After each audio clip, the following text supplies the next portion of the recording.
నమస్తే BCN news కు స్వాగతం. నా పేరు తరంగిణి. ముందుగా బులెటిన్లో హెడ్లైన్స్ చూద్దాం.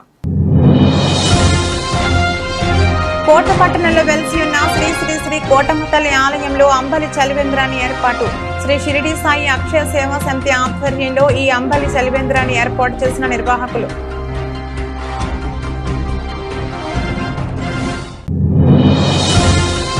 కోట పట్టణంలో నిర్మితమవుతున్న దహనవాటిక స్వర్గధామం హిందూ శ్మశాన వాటిక అభివృద్ధి దాతలు చేయూతను అందించడం అభినందనీయమన్న స్వర్గధామం కమిటీ చైర్మన్ జమ్మి ప్రసాద్.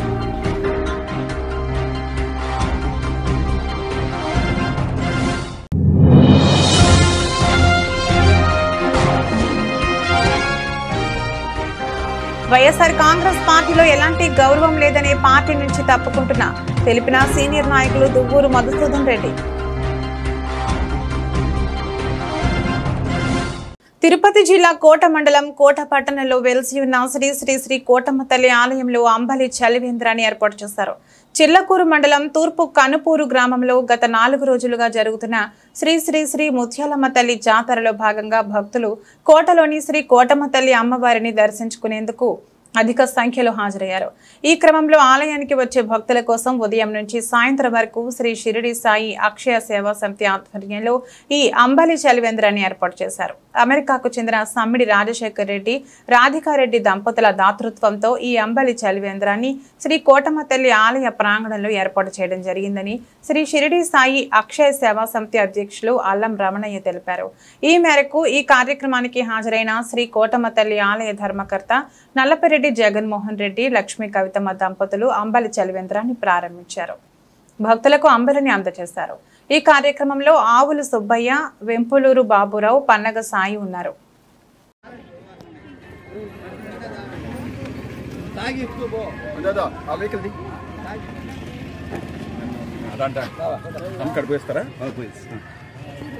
దర్శనం చేసుకోండి.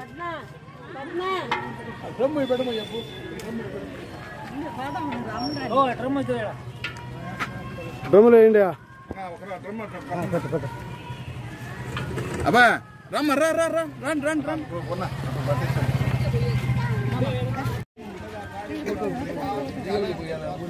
ఫోటోలుగా మామూలు పోసినట్టు అక్కడ చూడబడలేదు. ఆటోలు కంటి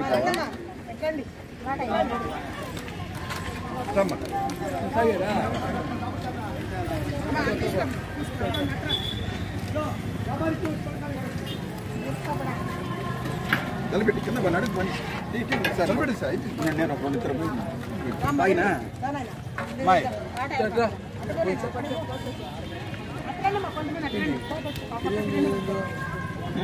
రైట్.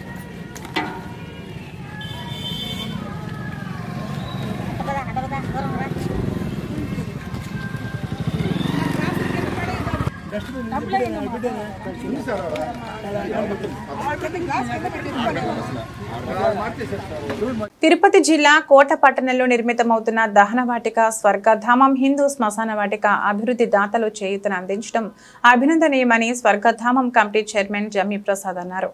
స్వర్గధామం అభివృద్ధి కార్యక్రమాల్లో భాగంగా కోట పట్టణానికి చెందిన శ్రీ ప్రగతి విద్యా సంస్థలు నిర్వాహకులు స్వర్గధామం కమిటీ ప్రధాన కార్యదర్శి పసుపులెట్టి కిషోర్ తన తండ్రి పసుపులెట్టి మనోహర్ వర్ధంతి సందర్భంగా ఆయన జ్ఞాపకార్థంగా పసుపులెట్టి చారిటబుల్ ట్రస్ట్ ద్వారా 2 లక్షల రూపాయలను దాతృత్వంగా అందించారు. ఆ నిధులతోనే దహన సంస్కారాలను వీక్షించేందుకు గ్యాలరీని నిర్మించి స్వర్గధామానికి అందించారు. పసుపులెట్టి చారిటబుల్ ట్రస్ట్ ద్వారా పలు సేవా కార్యక్రమాలను చేపట్టే క్రమంలో ఈ స్వర్గధామంకు దాతృత్వాన్ని అందించినట్లు ట్రస్ట్ అధ్యక్షులు పసుపులెట్టి కిషోర్ చెప్పారు. ఈ కార్యక్రమంలో కమిటీ చైర్మన్ జమ్మి ప్రసాద్, పసుపులెట్టి కిషోర్, ఏవి సుబ్రహ్మణ్యం, సత్యన అంబరీష, భోగేశ్వరరావు, అద్దాల శివ, వంశీకృష్ణ తదితరులు పాల్గొన్నారు. దీని స్వర్గధామం పేరుతో గత 5 సంవత్సరాలుగా దీన్ని అభివృద్ధి చేస్తూ ఉన్నాం. మరి కొంచెం ఎక్కువ కాలమే తీసుకుంది. నిధుల లేమి వల్ల ఇది కారణం. దీన్ని జాప్యం కావడానికి ప్రారంభోత్సవానికి ఇంకా కొన్ని పనులు చేయవలసి ఉంది. అవి చేసిన తర్వాతే ప్రారంభించాలా. మంచి స్థాయిలో ఈ స్వర్గధామాన్ని కోట గ్రామానికి అందించాలనేటువంటి ఉద్దేశంతోనే దీనికోసం అహర్నిశలు శ్రమిస్తూ ఈ కార్యక్రమానికి కృషి చేస్తూ ఉన్నాను. ప్రగతి సంస్థల విద్యా అధినేత మరి హాస్పిటల్స్ అధినేత అయినటువంటి పసుపులేటి కిషోర్ కుమార్ గారు ఇక్కడ ఈ సహన సంస్కారాలు జరిగేటప్పుడు వేచి ఉండేదానికోసంగా ఒక గ్యాలరీని నిర్మించి వారు ఇక్కడ మా స్వర్గధామానికి అందించడం జరిగింది. వారి తండ్రి గారైనటువంటి పసుపులేటి మనోహర్ గారు నా బాల్యం నుంచి కూడాను మిత్రులు వారు ఈరోజు లేకపోవడం చాలా మరి ఇబ్బందికరమైనటువంటిది. మరి వారిని మర్చిపోకుండా, వారి యొక్క తండ్రిని మర్చిపోకుండా ఈ పసుపులేటి మనోహర్ గారి యొక్క మరి జ్ఞాపకార్థం పసుపులేటి కిషోర్ గారు వారి కుమారుడైనటువంటి ప్రగతి సంస్థల అధినేత పసుపులేటి కిషోర్ గారు ఈ గ్యాలరీని నిర్మించి అందించడం జరిగింది. వారికి తోడ్పాటుగా మరి ఆ పసుపులేటి కిషోర్ గారు యొక్క సతీమణి అయినటువంటి మరి డాక్టర్ దివ్యప్రియ గారు కూడాను వారి సహకారాన్ని కూడాను అందించారు. నాకు మాతృ సమానురాలైనటువంటి మనోహర్ భార్య కూడాను ఇక్కడికి రావడం, ఈ కార్యక్రమాల్లో పాల్గొనడం నా అదృష్టంగా నేను భావిస్తున్నాను. కోటలో ఈ హిందూ శ్మశాన వాటిక పాత రోజుల్లో ఎలా ఉండిందంటే ఇక్కడ తీసుకొచ్చి ఏదన్నా దహన కార్యక్రమాలు చేయాలంటే చాలా ఇబ్బందికరంగా ఉండేది. బ్రతికినప్పుడు ఎంతో గొప్పగా బ్రతికి చనిపోయినప్పుడు కనీసం అంతిమ సంస్కారాలు గౌరవప్రదంగా చేయలేని విధంగా పరిసరాలన్నీ కూడా చాలా అపరిశుభ్రంగా ఉండేటివి. సో దాన్ని దృష్టిలో పెట్టుకొని గవర్నమెంట్ సహకారంతో అలాగే దాతల సహకారంతో కోటలో స్వర్గధామం డెవలప్మెంట్ కమిటీ ఏర్పడి దానికి జమ్మి ప్రసాద్ గారు అధ్యక్షులుగా ఉండి చాలా కృషి చేసి ఈరోజు స్వర్గధామాన్ని ఒక అద్భుతంగా తీర్చిదిద్దారు. ఇంకా చిన్న చిన్న కార్యక్రమాలు ఉన్నాయి. సో వీటిలో నా వంతు సహకారంగా అంటే ఈరోజు మా నాన్నగారు పసుపులేటి మనోహర్ గారి 14వ వర్ధంతి సందర్భంగా పసుపులేటి చారిటబుల్ ట్రస్ట్ స్థాపించి ఆ చారిటబుల్ ట్రస్ట్ ద్వారా సేవా కార్యక్రమాలు చేయాలనే ఉద్దేశంతో ముందుగా ఇక్కడ ఈ స్వర్గధామంలో దహన సంస్కారాలు జరిగే సందర్భంలో ఇచ్చేసినటువంటి ప్రజలు కూర్చోడానికి వీలుగా, ఎండకి వానకి ఇబ్బంది పడకుండా కూర్చోడానికి వీలుగా ఒక గ్యాలరీని ఏర్పాటు చేయాలని చెప్పేసి ఆ ఉద్దేశంతో ఈ గ్యాలరీని ఏర్పాటు చేసి ఈరోజు స్వర్గధామ కమిటీ వారికి దీన్ని ఇవ్వడం జరిగింది. ఇంకా కూడా ఈ దాతలు సహకరిస్తే మన జమ్మి ప్రసాద్ గారు ఆధ్వర్యంలో ఆయన ఎంతో కృషి చేసి దీన్ని ఒక రూపుకి తీసుకొచ్చారు. ఇంకా కొద్దిగా నిధులు లేమితో కొద్దిగా లేట్ అవుతా ఉంది. సో అవి కూడా సమకూరినట్లయితే ఈ కోట చుట్టుపక్కల పరిసర ప్రాంతాల్లో అద్భుతమైనటువంటి హిందూ శ్మశాన వాటికని తయారు చేయడం జరుగుతుంది. ప్రతి ఒక్కరు కూడా ఇక్కడ దాన సంస్కార కార్యక్రమాలు కాకుండా కర్మకృతువులు అవన్నీ కూడా కార్యక్రమాలు చేసుకునేదానికి అన్ని ఫెసిలిటీస్ కూడా కల్పించున్నారు. సో ఇందుకు జంప్రసాద్ గారు మా నాన్నగారికి మిత్రులు. సో అది కూడా నా అదృష్టం. ఆయన అధ్యక్షులుగా ఉన్నప్పుడు నేను ఇది ఇవ్వడం అనేది అదృష్టంగా భావిస్తున్నాను. సో ఇది ఇంకా అభివృద్ధి చెంది కోటకి మంచి స్వర్గధామం ఉండాలని చెప్పేసి ఆశిస్తున్నాను. Thank you. రాజకీయాల్లో ఎంతో అనుభవం ఉన్నప్పటికీ వైఎస్ఆర్ కాంగ్రెస్ పార్టీలో ఎలాంటి గౌరవం లేదని, పైగా చిన్నచూపు చూస్తున్న కారణాలతోనే పార్టీ నుంచి తప్పుకుంటున్నట్లు గుణపాడు గ్రామానికి చెందిన సీనియర్ నాయకులు దువ్వూరు మధుసూదన్ రెడ్డి చెప్పారు. నా 45 ఏళ్ల రాజకీయ జీవితంలో వైఎస్ఆర్ కాంగ్రెస్ పార్టీలో ఎదురైన అవమానాలు ఎప్పుడూ జరగలేదని, వైకాపాలో సీనియర్లకు ఆ అవమానాలు జరుగుతున్నాయని, దాని కారణంగానే వైఎస్ఆర్ కాంగ్రెస్ పార్టీకి రాజీనామా చేసి త్వరలో టీడీపీలో చేరనున్నట్లు ఆయన వెల్లడించారు.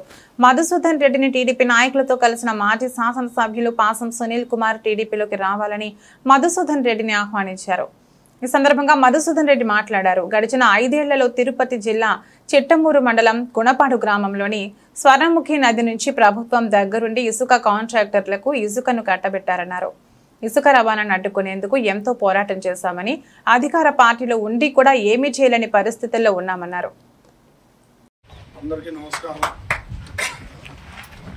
ఈరోజు నేను మొత్తం మీద 47 సంవత్సరాల నుంచి రాజకీయాలు చేస్తున్నా. 22 ఏళ్ళు బీజేపీలో ఉన్నా. నేను బిల్చంద్రరావు కూడా తెలుసు బాగా. పోతే నాకంతా వీళ్ళంతా పిల్లకాయలు అప్పుడు నేను చేసేటప్పుడు. పోతే కాంగ్రెస్లో 20 ఏళ్ళు పనిచేసిన తర్వాత ఇప్పుడు 5 సంవత్సరాల నుంచి వైఎస్ఆర్ కాంగ్రెస్ పనిచేసిన. కానీ నేను ఎన్నడూ ఎక్కడ ఇబ్బంది పడకుండా, ఒకరిని ఇబ్బంది పెట్టకుండా ప్రతి ఒక్కరిని గౌరవిస్తా. టీడీపీ వాళ్ళని ఎదుర్కోవడం కానీ ఉండేది లేకుండా, రాజగోపాలను తెలుసు, గిట్టూరు మస్తాన్ అందరూ కూడా ఎవరిని కూడా ఎక్కడ ఇబ్బంది పెట్టకుండా అందరికీ నాదేడి పగోడు వచ్చినా సరే పని చేసి పెడుతున్నాను నేను. అట్లా ప్రతి ఒక్కరు ఆల్రెడీ చంద్రుడు కానీ మల్లం పుల్లారెడ్డి కానీ అందరూ మేముందరూ మెయిన్గా ఉండింది. సరే ఒక ఆయన బాగా సరే ఈ తర్వాత వీళ్ళందరూ గట్టిగా పెట్టారు. నువ్వు వైఎస్ఆర్ గారు రావాలని ఇబ్బంది పెట్టారు. సరే ఎందుకు నేను ముచ్చుకుని ఉండే, నేను గట్టిగా పిలిచినాడు వాళ్ళు అందరూ కూడా వచ్చేయాలని.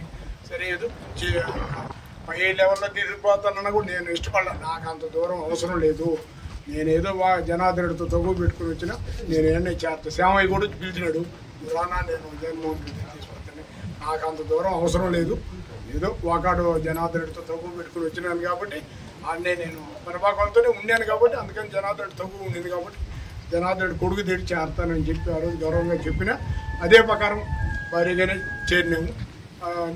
ఆయన చేరిందే తెలియదు, జనార్దనుడి కొడుకు అసలు వైఎస్ఆర్లో ఉండేది తెలియదు. నేను చేరిన తర్వాత అందరికీ తెలిసింది. ఆయన ఒక 20 రోజుల ముందు చేరి ఉన్నాడు. ఆయన జగన్మోహన్ రెడ్డి దగ్గర కనవ కప్పుకున్నాడు, నేను ఆయన దగ్గర కనవ కప్పించుకొని నేను ఏదో ఆయన చేసినాడు. ఆడదంటే నాకు ఇబ్బంది లేకుండా ఒకళ్ళు మీటింగ్ పెద్దది పెట్టించినాడు, ఏదో చేసినాడు, చేరిపోయినాడు. తర్వాత ఆ నుంచి రాగా నేను కూడా కొంచెం తగ్గించుకుంటూ వచ్చాను. నాకు కొన్ని ఇప్పుడుండే రాజకీయ సిచ్యువేషన్లో ఇది నిలబడ్డాము. మా ఫోటోలో ఒక ఏజ్ పెరిగిపోయింది. ఎవరైనా కూడా ఏజ్ ఉంటే పిల్లకాయలు ఎందుకులే అనుకునే భావంతో స్లో అయిపోయిన తర్వాత ఇక్కడ ఇసుక విషయంలో వచ్చింది. కానీ ఎవరు సహరించాల. గడ్డంటాం మోహనయ్య తెలుగుదేశంలో మోహనయ్య గట్టిగా పోరుకడినాడు, నాతో చెప్పినాడు అలా ఉంటామని. కానీ రైతుల్లో కూడా చలనం లేదు. 3-4 దఫాలు పోయి ఆపుకుని 3 లక్షల రూపాయలు ఖర్చు కూడా పెట్టుకున్నాం మేము. దాని కేసులు ఎన్నో రకాల ఇబ్బంది పెట్టారు. డిఎస్పీ రైతు 12 గంటలకే మనిషిని పంపించినాడు ఇంటికి. సరే మొదటి మంచి పేరు ఉంది, ఎందుకు ఆయన పోవద్దని. ఎందుకంటే ఇది పై లెవెల్లో నుంచి కింద వాళ్ళు అయితే మేము దొక్కేసాము. తెలుగుదేశంలో ఆపుకున్నా. కలెక్టర్ వచ్చి బతిలాడినాడు, ఒక ట్రక్ ఎత్తనేనా అని. కొనపాటు హాస్టల్ కదా ఎత్తనీలా. ఆ రోజు 1000 మంది ఆకున్నాం ఆ రోజు. ఇప్పుడు రమ్మంటుంటే ఎవరు స్వార్థం అయిపోయింది. నా ఇల్లు నేను బతికేది చాలు, ఒకరు అవసరం లేదు అనే భావనకు వచ్చేసినారు. రైతులు రాలా. ఇది ఎవడు కూడా అంతా 150 మంది 3000 జనాభా ఉన్నారైనా ఓటర్స్. ఇంటికి ఒక మనిషి వచ్చినా కూడా కనీసం 2000 మంది అవుతారు. ఎవడు రాలా. ఇసుగు పుట్టిపోయినాం మేము ఇసుకలోనే. అందరు కూడా ఇది చేసుకుని ఈరోజు నాకే అయష్టత విజయసాయితో గొడవ పెట్టుకుని ఎన్నో రకాలు చేసిన. సరే అక్కడికి నేను కూడా 6 నెలల నుంచి నేను కూడా ఇది వద్దురా ఇది అనుకుని తర్వాత గట్టిగా వచ్చి అందరూ కిషోర్ నాయుడు కానీ జనార్దనం రాజేష్ అందరూ కూడా గట్టిగా పట్టారు. మోహనయ్యలో నువ్వు రావాలబాయ్ అని చెప్పి ఆ పాదయాత్ర రోజు కూడా నేను అక్కడ కూర్చున్నాను. లోకేష్ పాదయాత్ర రోజు కూడా మామూలుగా కూర్చున్నప్పుడు చేరాలని ఇదేం కాదు. కూర్చునే ఒక ముఖ్యమంత్రి కొడుకు రామారావు మనోడుగా మన ఊరికి వస్తున్నాడు, మనం ఉంటాం బొమ్మ కాడని. అప్పుడే బొమ్మ ఓపెన్ కూడా చేయించుండే. అప్పుడే ఆడ కూర్చున్నాం. సరే ఆయన ఏదో వాళ్ళు వెళ్ళి ఇంకొక ఊరికి వెళ్ళిపోయినారు. తర్వాత కూడా నేనేం బాధపడలే, దాని గురించి కూడా బాధపడలే. తర్వాత చేరాలని ఉండింది, అందరూ గట్టిగా పట్టినారు, చేరినారు. కానీ అందరం కూడా కలిసి గట్టిగా పనిచేయాలి. ఒక కొత్త వాళ్ళు చేరినారు, పాత వాళ్ళు మళ్ళీ గొడవలు పెట్టుకోకుండా ప్రతి గ్రామంలో కలిసి గట్టిగా చేస్తే మంచి మెజార్టీ. నేను తిరుగుతున్నాను కాబట్టి నాకే తెలుస్తుంది. అందరూ ఇది ఉన్నారు. స్మగ్లరు పరిపాలన అయిపోయింది మొత్తం. నలుగురే దాంట్లో బాగుపడింది. మరొకళ్ళు ఎవడు బాగుపడాల. ఈ పథకాలు వచ్చిన వాళ్ళు ఏంటంటే ఏదో ఆ రోజు తాత్కాలికంగా వాళ్ళకి ఇది ఇచ్చుంటారు. ఎల్లకాలం ఎవడు కూడా ఇది చేయలేరు. అందువల్ల ప్రతి ఒక్కరికి కష్టం అనేది ఉంది. అందువల్ల జాగ్రత్తగా ఓట్లు మనం అందరం కూడా కష్టపడి ఈ 40 రోజులు పనిచేయనామంటే డెఫినెట్గా ఇన్ని మంచి మెజార్టీతో సునీల్ గారు. సీనియర్ నాయకులు రాజగోపాల్ రెడ్డి గారు, మరో పెద్దలు మస్తాన్ రెడ్డి గారు, అలాగే పార్టీ అధ్యక్షులు కిషోర్ నాయుడు గారు, ఈరోజు మేమందరం కలిసి మీరు మా పార్టీకి అవసరం, మీరు వస్తే మా పార్టీ ఇంకా కూడా స్ట్రాంగ్గా తయారవుతుంది ఈ మండలంలో అని చెప్పి మేమందరం కూడా ఇక్కడ అందరం కూడా మన పెద్దలు మదన్న గారిని ఆహ్వానించడానికి వచ్చాం. మదన్న గారికి, మోహన్ రెడ్డి గారికి, అంగబాబు గారికి, సునీల్ రెడ్డి గారికి, కృష్ణారెడ్డి గారికి, జనార్దన్ రెడ్డి గారికి, చిన్నారావు గారికి, వెంకటరామారెడ్డి గారికి, అలాగే చింతరామాచారి గారికి, చింతరామయ్యకి, గారికి, అలాగే పెద్దలు రాజేష్ గారికి, కృష్ణ గారికి, రాజన్న గారికి, ఇక్కడికి వచ్చేటువంటి మా గణపతికి, రోలయ్యకి, రమేష్కి, మనీకి అందరూ కూడా నేను మనస్ఫూర్తి ధన్యవాదాలు తెలియజేస్తాను. ఎందుకంటే మామూలుగా ఏంటంటే ఎవరు నా పార్టీలోకి వస్తారంటే ఇక్కడ మా ఊర్లో మా పరపతి పోద్దేమో అనేటువంటి ఆలోచనతో రకరకాల ప్రయత్నాలు జరుగుతుంది. కానీ మోహన్ అన్న పేరు చెప్పగానే ముందుగా మా మోహన్ అన్న కానీ, మోహన్ రెడ్డి గారు కానీ, మా అంకబాబు గారు కానీ వాళ్ళందరూ కూడా మనస్ఫూర్తిగా ఆహ్వానించండి అన్న. మనకు అవసరం, మనకు పెద్ద మంచి మనిషి ఆయన. ఏ పార్టీలో ఉన్న అందరికీ సేవ చేశాడు. ఎవరితో కూడా తగువులు పెట్టిన మనస్తత్వం కాదు, అజాత శత్రువు అన్న. కాబట్టి అలాంటి వాళ్ళు ఉంటే మన పార్టీకి కూడా ఇంకా కూడా గౌరవం పెరుగుతుందని చెప్పి అందరూ కూడా నాతో మాట్లాడడం జరిగింది. అలాగే ఇప్పుడే చెప్పాడన్న, దాదాపు 22 సంవత్సరాలు బీజేపీలో నాయకుడిగా ఉంటూ, ఒక 20 సంవత్సరాలు కాంగ్రెస్ పార్టీ నాయకుడిగా ఉంటూ, తర్వాత 5 సంవత్సరాలు వైఎస్ఆర్సీపీ నాయకుడిగా ఉంటూ, అంటే 47 సంవత్సరాలు సీనియర్. నాకు తెలిసి మన పార్టీలో మన సీనియర్ లేరనుకుంటాం. 47 సంవత్సరాలు అంత సీనియారిటీ ఉన్నటువంటి నాయకులు. ఇప్పుడు ఆయన అనుకుంటే వేరే స్థాయిలో కూడా వైఎస్ఆర్సీపీలో పదవులు ఇస్తారు, కానీ అవన్నీ కాదనుకొని ఖచ్చితంగా గ్రామం కోసం, గ్రామంలో జరిగినటువంటి ఇసుక విషయంలో బాగా మనస్తాపం చెందినటువంటి అన్న వదలు నాకు తెలుసు. కాబట్టి ఆ ఉద్దేశంతో ఈరోజు నేను అభ్యర్థిగా నిలబడుతున్నాను. కాబట్టి ఖచ్చితంగా నీ గెలుపుకి నేను కృషి చేస్తాను సునీల్, నువ్వు గెలుస్తావు నాయన అని ఆశీర్వదించినటువంటి అన్నకి మనస్ఫూర్తిగా మనం స్వాగతం పలుకుతాం.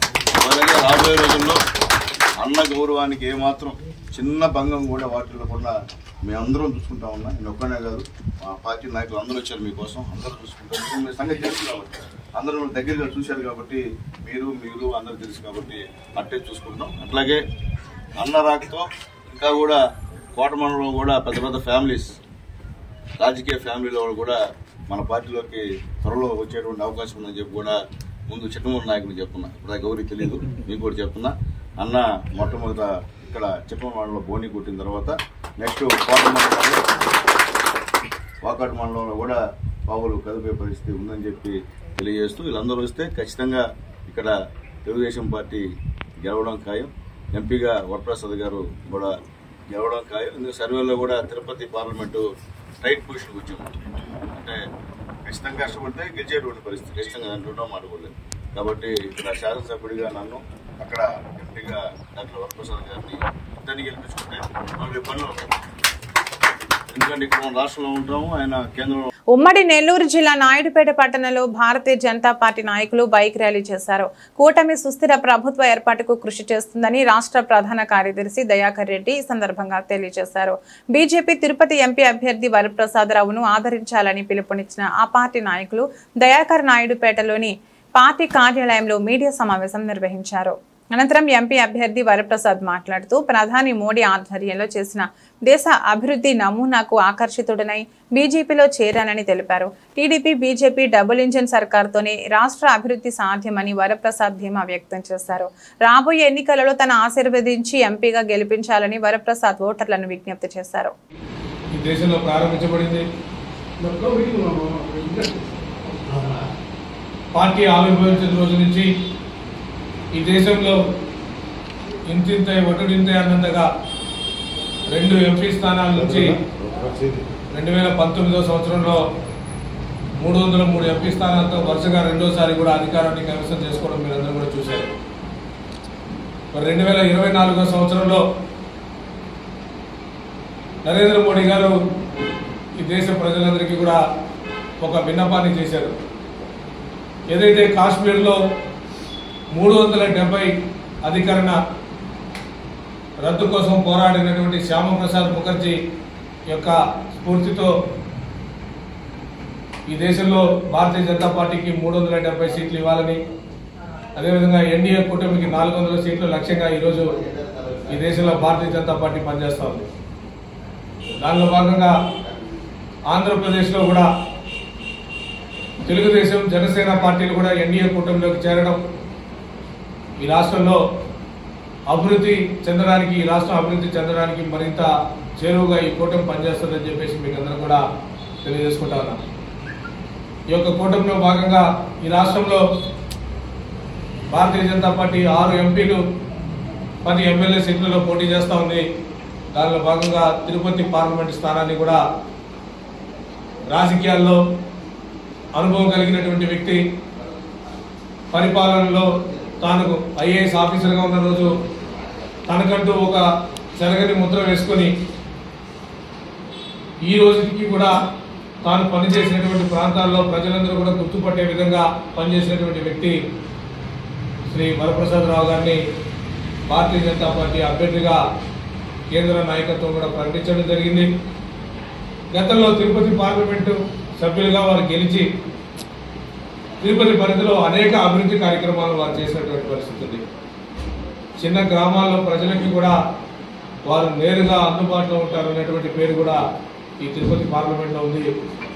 గూడూరు అసెంబ్లీలో గెలిచి గూడూరు అసెంబ్లీ అభ్యర్థిగా కూడా గెలిచిన తర్వాత గూడూరులో గత 30-40 సంవత్సరాలుగా పెండింగ్లో ఉన్నటువంటి అనేక పనులను పూర్తి చేసినటువంటి ఘనత కూడా వారికి దక్కుతుంది.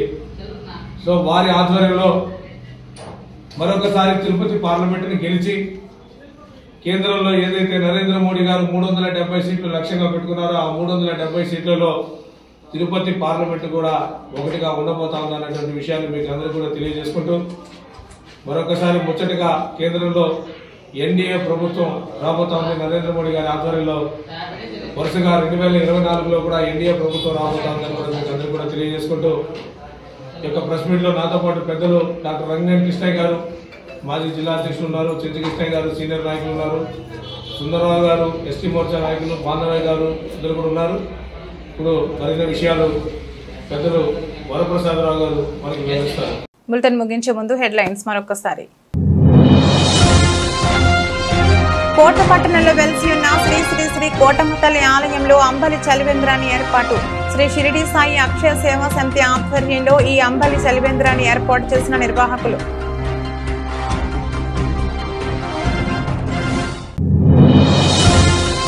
కోట పట్టణంలో నిర్మితమవుతున్న దహనవాటిక స్వర్గధామం. హిందూ శ్మశాన వాటిక అభివృద్ధి దాతలు చేయూతను అందించడం అభినందనీయమన్న స్వర్గధామం కమిటీ చైర్మన్ జమ్మి ప్రసాద్.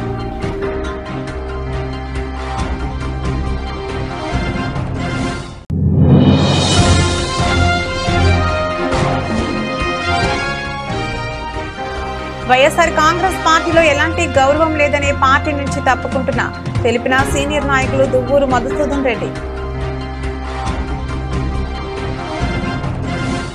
ఇది ఈ రోజు బులెటిన్. మరో బులెటిన్లో మళ్ళీ కలుద్దాం. అంతవరకు సెలవు. నమస్కారం.